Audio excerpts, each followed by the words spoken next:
warahmatullahi wabarakatuh.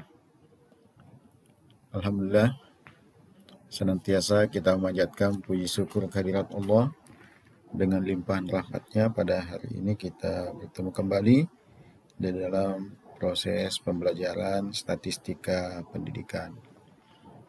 Dan tak lupa kita kirimkan salam dan salawat pada junjungan kita Rasulullah Muhammad SAW. Pada pertemuan kali ini kita akan membahas konsep dan pengertian statistika pendidikan.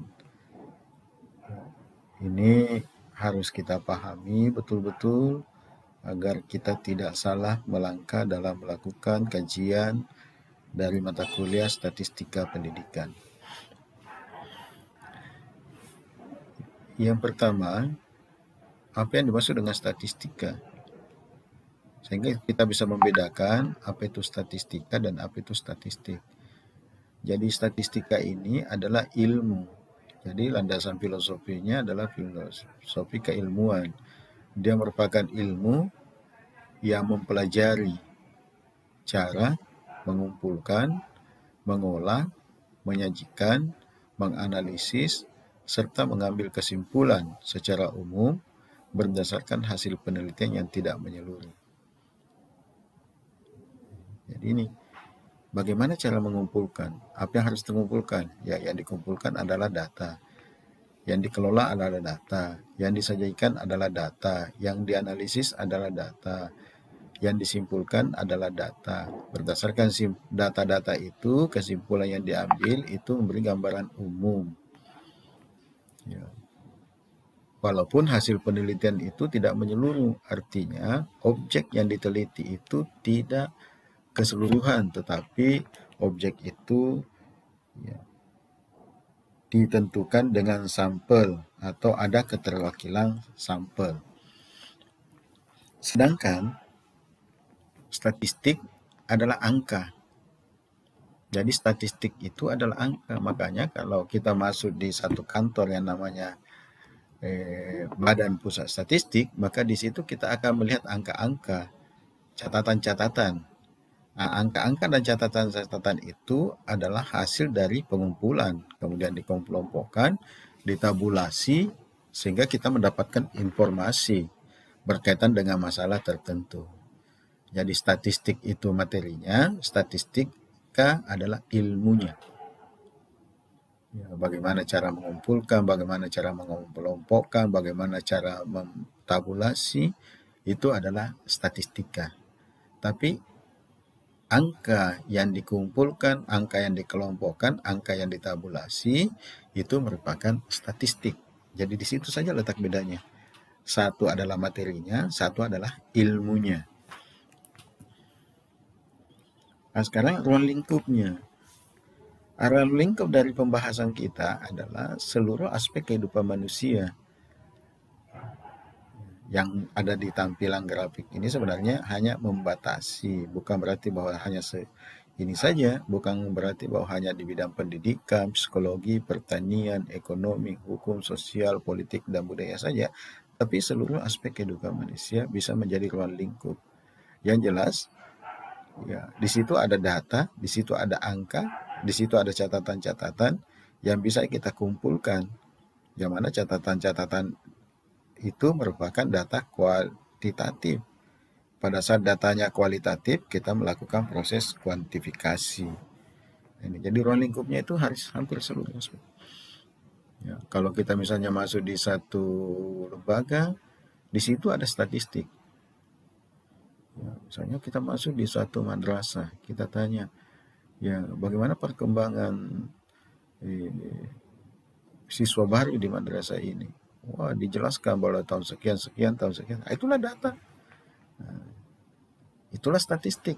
Sementara ilmu untuk menampilkan data-data itu, itulah statistika. Jadi di situ. Nah, dari aspek penggolongan, secara garis besar statistika itu dibagi dua. Ada yang bidang inferensial, ada yang bidang deskriptif. Ya, deskriptif ini adalah bidang yang merupakan dasar atau awal atau fondasi dari statistik. Ya, karena di sini kita akan membahas beberapa materi yang terkait dengan materi-materi dasar. Ya, maksudnya materi dasar pada saat data itu sudah dikumpulkan, kemudian disajikan, apakah dalam bentuk tabel atau bentuk grafik, kemudian dari hasil penyajian itu kan kita sudah bisa mendapat memberikan interpretasi-interpretasi. Itu kan dasar. Jadi deskriptif itu bertugas mengorganisasi, mengumpulkan, menyusun, mengolah, menyajikan. Setelah hasil organisasi itu selesai, maka dianalisis. Dari analisis itu kita mendapat gambaran secara teratur.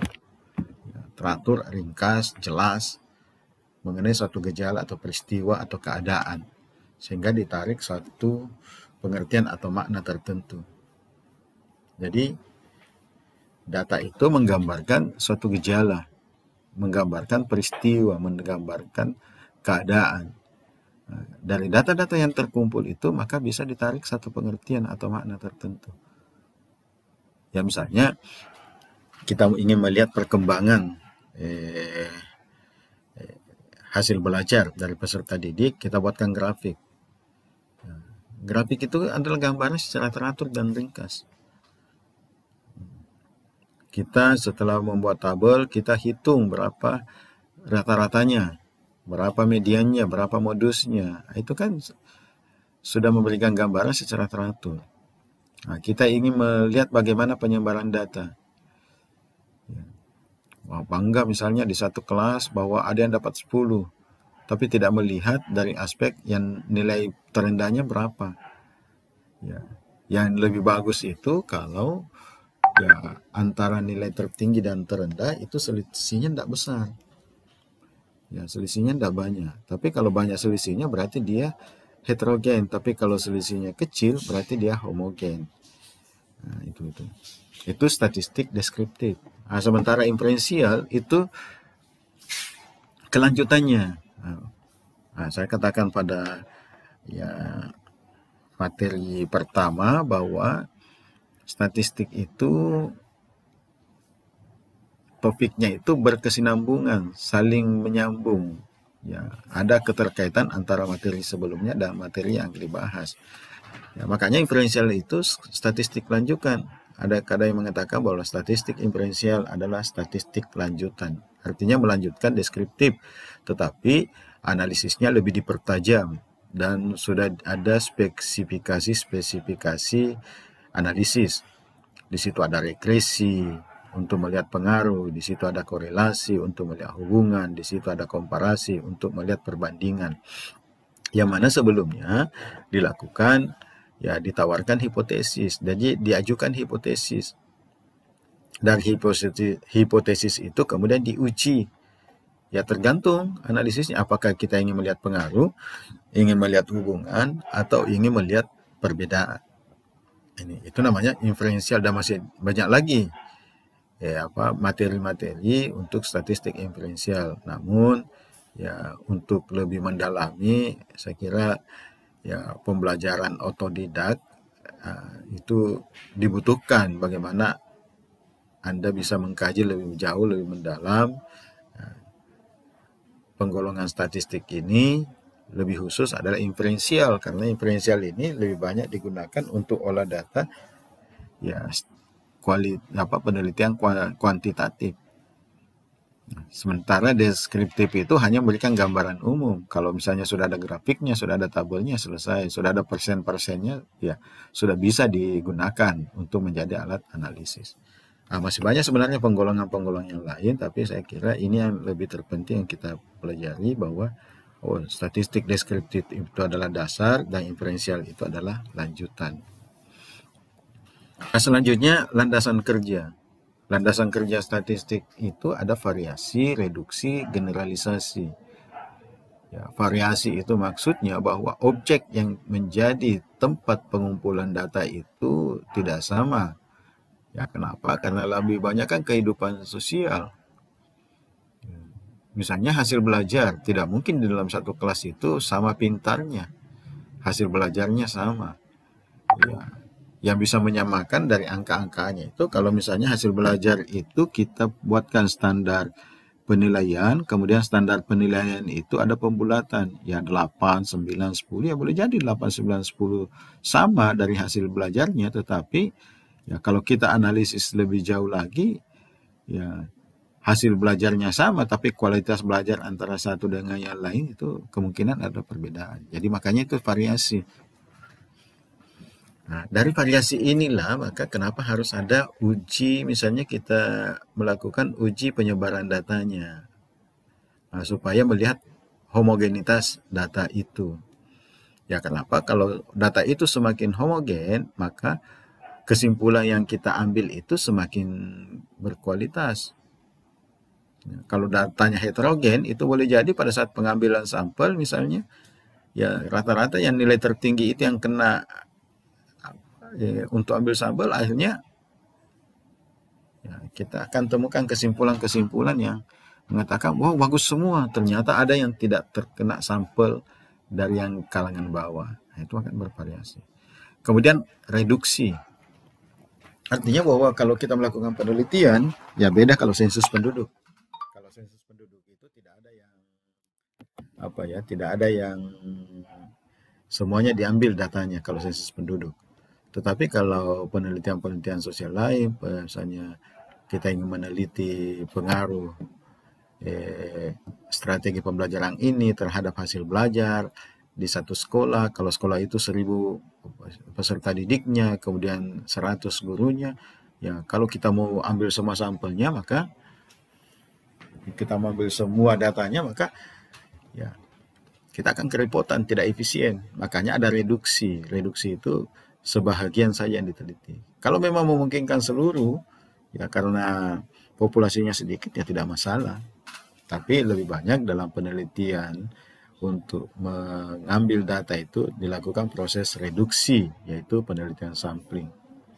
Nah, kemudian generalisasi, mengeneralkan. Ya, biasanya kalau kesimpulan sudah diambil, maka kita tarik kembali kesimpulan itu, kita jadikan sebagai kesimpulan untuk objek yang kita teliti, walaupun tadi di sampling. Sampling itu kan kita gunakan untuk menentukan pilihan dengan menggunakan teori untuk menjadi wakil dalam memberikan informasi atau data. Nah, jadi menentukan pilihan. Dalam penentuan pilihan itu kan juga ada teorinya, itu ilmunya. Jadi hasilnya itu ya disimpulkan untuk seluruh kejadian. Kalau diambil lokasi misalnya Parepare, maka bisa disimpulkan bahwa ya misalnya kualitas peserta didik di kota Parepare itu sangat baik. Walaupun dalam pengambilan datanya itu ya hanya menggunakan sampel. Itulah landasan kerja menurut Sutrisno. Nah, kemudian karakteristik dari statistik. Ya ada 3. Bekerja dengan angka. Angka ini kan sesuatu yang unik. Makanya kenapa dikatakan ilmu pasti. Jadi bekerja dengan angka. Tapi harus Anda betul-betul pahami bahwa semua data statistik itu pasti angka. Jadi sekali lagi saya ulangi. Semua data statistik itu pasti angka. Tetapi harus Anda pahami bahwa tidak semua angka itu adalah data statistik. Nah, nantilah bisa Anda bisa menemukan angka-angka yang mana saja yang merupakan data statistik dan angka yang mana saja yang bukan data statistik. Ya, nanti akan temukan di perjalanan pembelajaran kita, nanti akan Anda ketemukan yang mana data, yang mana bukan data statistik. Itu. Yang kedua, objektif. Ya, namanya kalau kita bekerja dengan angka, pastilah objektif. 2 tambah 2 sama dengan 4, tidak mungkin dipelesetkan. 2 tambah 2 sama dengan 3,5. Itu di situ tingkat objektivitasnya. Makanya ya dalam mengkaji materi statistik, kalau salah hitung ya salah. Jadi Anda salah hitung berarti Anda salah. Tidak ada ampun bagi yang Anda salah hitung. 2 tambah 2 Anda sama dengan 3,5 berarti salah. Tidak ada alasan. Itu namanya objektif. Yang kedua adalah universal. Yang ketiga adalah universal, menyeluruh. Seluruh aspek kehidupan kita itu tadi ada dalam bidang statistik. Jadi universal. Artinya apa? Secara sederhananya begini, kalau kita misalnya kemana-mana membawa rumus itu, ya pasti akan diterima. Dan hasilnya pasti diterima. Ya, karena tadi objektif, hasilnya pasti diterima. Ya, 2 tambah 2 sama dengan 4. Anda kemana saja pasti diterima. Beda kalau ilmu sosial yang lain. Ini kan ilmu pasti. Ya, ilmu pasti. Nah, ini. Jadi di situ karakteristik statistik. Jadi Anda ingin tahu ini statistik data atau bukan, ya ditulis. Ya, apakah dia universal? Apakah dia objektif? Apakah ya selalu simbolnya adalah angka? Manfaatnya ya sebagai alat komunikasi. Ya, penghubung antara pihak pengumpul dan pengguna. Penghubung antara peneliti dan stakeholder. Jadi itu tuh jadi alat komunikasi. Misalnya ada yang meneliti kaitannya dengan kualitas guru di satu sekolah. Hasil penelitiannya itu kemudian dihubungkan dengan stakeholder. Ternyata stakeholder mengkaji, menganalisis hasil penelitian itu, kemudian mengambil langkah-langkah untuk merespon hasil penelitian itu dengan melakukan workshop. Itu kan tadi komunikasi.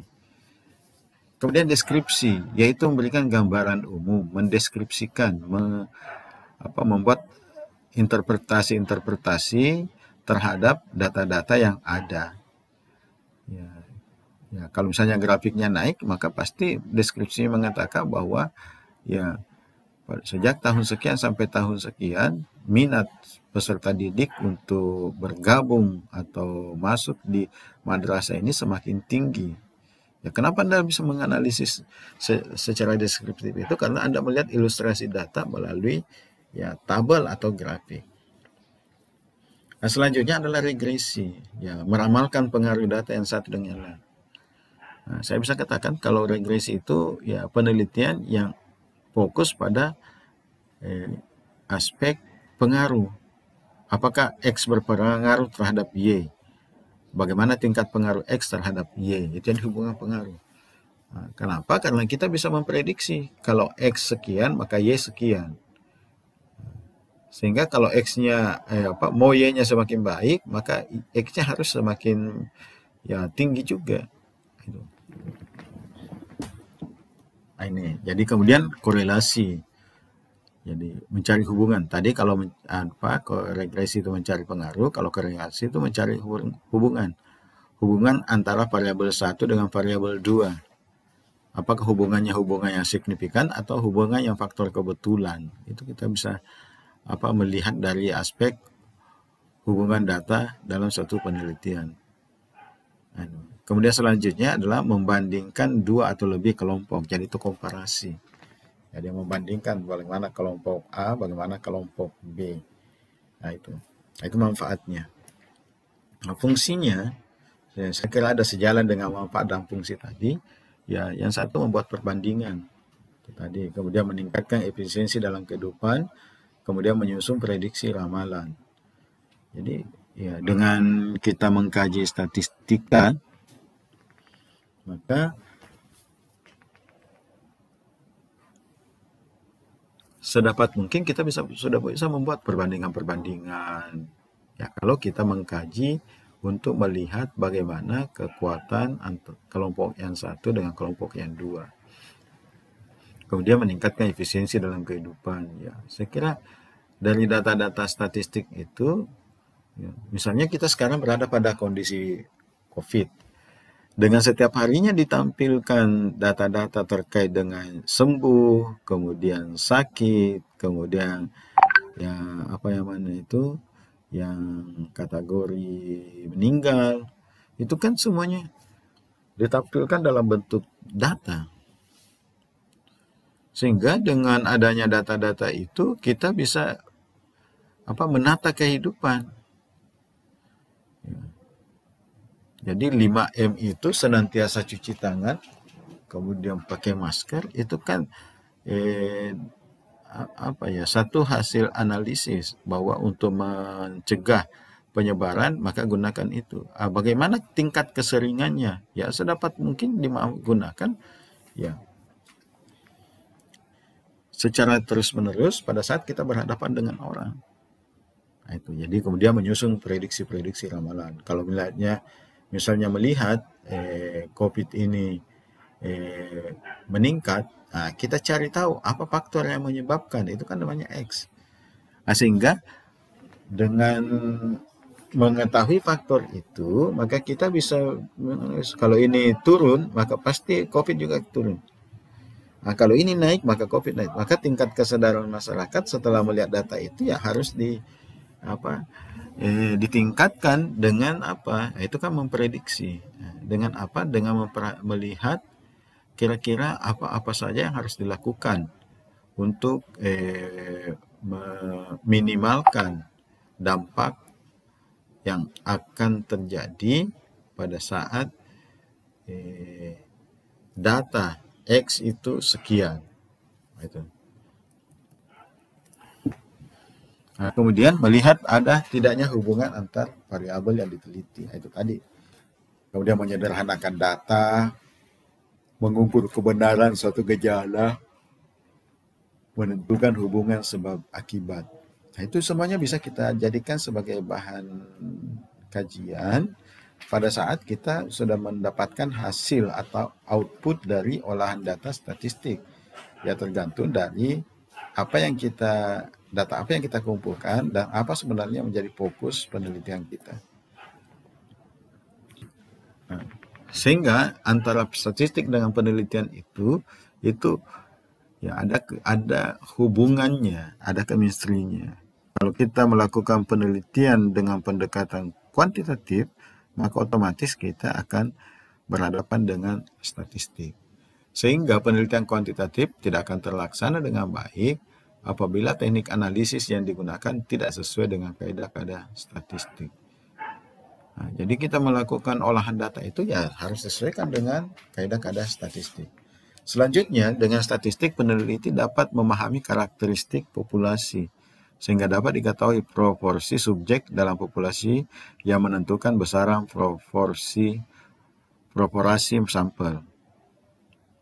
Dapat mengetahui kesalahan sampling dan kesalahan pengukuran. Ya, kalau kesalahan sampling itu kan tidak melebihi alfa 0,5. Apa maksud dari alfa 0,05? Ini kita lakukan interpretasi bahwa kalau alfa 0,05 berarti ada peluang bahwa kesimpulan kita itu yang dihasilkan dari olah data itu tingkat kebenarannya sampai 95%. Berarti masih ada 0,05 peluang atau sekitar 5% itu ditentukan oleh faktor lain. Itu jadi itu maknanya. Kalau dulu kadang ada istilah juga taraf signifikansi 5%, atau ada taraf signifikansi 1%, ada taraf signifikansi 50%. Itu maksud dari alfa 0,05. Selanjutnya, menurut Sugiono bahwa statistik dalam penelitian itu berperan untuk menghitung sampel dari populasi sebagai alat uji validitas dan reliabilitas instrumen. Ini juga harus dipahami kalau nanti kita pembahasan ini bahwa instrumen yang diuji validitas dan reliabilitas adalah instrumen yang akan digunakan. Jadi bukan diuji pada saat digunakan, tapi diuji sebelum digunakan. Kemudian ada alat penyajian data ya yang lebih komunikatif. Ya, misalnya apakah tabel, apakah grafik. Ya, jadi itu juga statistik, alat penyajian data sehingga data itu lebih komunikatif. Kemudian alat analisis dan uji hipotesis. Sedangkan kalau kita melihat dari pandangan Wilford, salah satunya mengatakan bahwa statistik itu memberikan landasan meramalkan secara ilmiah bagaimana gejala akan terjadi dalam kondisi yang telah diketahui. Apa maksudnya kondisi yang telah diketahui? Ya, kita sudah tahu X-nya begini, Y-nya begini. Pada saat X-nya sekian, ya kita prediksi bahwa Y-nya akan sekian. Nah, itu. Kemudian statistik memungkinkan peneliti menganalisis dan menguraikan sebab akibat. Ya, makanya kalau sudah misalnya ya kita sudah mengolah data, kemudian kita dapatkan bahwa data yang kita kelola ini adalah begini, maka kita bisa mengurai apa sebabnya. Kenapa harus begitu? Padahal seharusnya tidak begitu. Nah, saya kira itu. Jadi itulah sedikit gambaran kaitannya konsep dan pengertian statistika. Ya harapannya ya jangan sebatas Anda hanya mendengar atau membaca, tapi betul-betul Anda bisa mengkajinya. Ya bukan sekedar dengar, kalau dengar itu mudah dilupa. Ya, kalau dibaca itu akan kita ingat sedikit, tapi kalau kita lakukan, insya Allah kita akan kuasai. Jadi, ya setelah mempelajari ini, mengkaji ini, ya lanjutkan dengan Anda bagaimana bisa menganalisis kembali. Ya, saya kira demikian untuk pembahasan kita pada kali ini. Insya Allah kita akan ketemu pada pembahasan selanjutnya. Tetap optimis bahwa pandemi COVID-19 itu akan hilang dan akan tidak mempengaruhi pola kehidupan kita. Terima kasih. Lebih dan kurang mohon dimaafkan. Assalamualaikum warahmatullahi wabarakatuh.